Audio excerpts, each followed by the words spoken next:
Dan saudara, diduga karena tersangkut kabel yang menjuntai di jalan raya, seorang siswi sekolah menengah atas di Kebayoran Baru, Jakarta Selatan meninggal. Korban terjatuh dari sepeda motornya hingga tertabrak bus sekolah. Seorang siswi SMA Negeri 6 Jakarta meninggal dunia pada hari Kamis 18 Juni lalu akibat mengalami kecelakaan di Jalan Lauser, Kebayoran Baru, Jakarta Selatan. Motor yang ditumpangi korban terjatuh usai tersangkut kabel menjuntai. Saat terjatuh, bus sekolah yang berada di belakang korban tak bisa menghindar hingga menabrak korban. Namanya sling ya.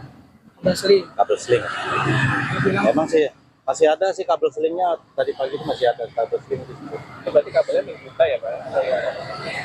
Kayak lepas gitu mungkin ya, mungkin dari yang sana ke yang sini nggak tahu juga saya. Tapi tergantung di situ tuh. Camat Kebayoran Baru Rahmat Mulyadi mengatakan, kabel yang menjuntai diduga milik PLN dan pihaknya sudah berkoordinasi dengan pihak terkait untuk penanganan. Ketika melewati Jalan Lauser persis depan taman, ya ada kabel skor yang melintang, ya, agak menjorok ke jalan, ya, sehingga stang motor pengendara tersebut menyangkut kemudian oleng sehingga jatuh, dan pada saat jatuh itu yang dibonceng menjadi korban meninggal dunia. Untuk kabel skor pengganggu ini kami copot oleh rekan-rekan dari PLN ya supaya tidak terjadi lagi korban serupa. Dalam keterangan tertulis yang kami kutip dari kompas.com, Ari Tirta Prawita, manajer PLN UP3 Bulungan memberi keterangan. PLN menyampaikan duka cita mendalam atas musibah yang menimpa seorang siswi di Jalan Lauser, Kebayoran Baru, Jakarta Selatan. PLN turut prihatin atas kejadian tersebut dan mendukung penuh proses investigasi yang saat ini dilakukan pihak berwenang.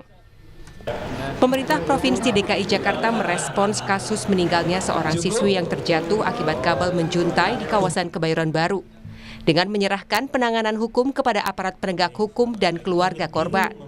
Pemprov DKI Jakarta juga telah memerintahkan seluruh jajarannya untuk mempercepat penertiban jaringan utilitas di ruang publik. Jakarta memang betul kemarin meninggal dunia ketika dibonceng terkena kabel di Jalan Losari, Jakarta Selatan. Kronologisnya mungkin teman-teman sudah tahu, tapi intinya memang itu terjadi dan kabelnya adalah kabel yang terpotong dari PLN. Saya sudah memerintahkan kepada Dinas Perhubungan, Dinas Pendidikan, kemudian Bina Marga, dan juga yang lainnya untuk membantu sepenuhnya, termasuk sampai dengan pemakaman kemarin. Ya, ini sudah dengan sendirinya, karena memang keluarga ini memahami tentang hukum, sehingga neneknya juga meminta untuk itu. Karena ini persoalannya sudah masuk wilayah privat, kami persilakan untuk itu. Kini, kasus kecelakaan pelajar kelas 10 SMA 6 Negeri Jakarta ini telah ditangani oleh Satlantas Polres Metro Jakarta Selatan. Tim Liputan Kompas TV.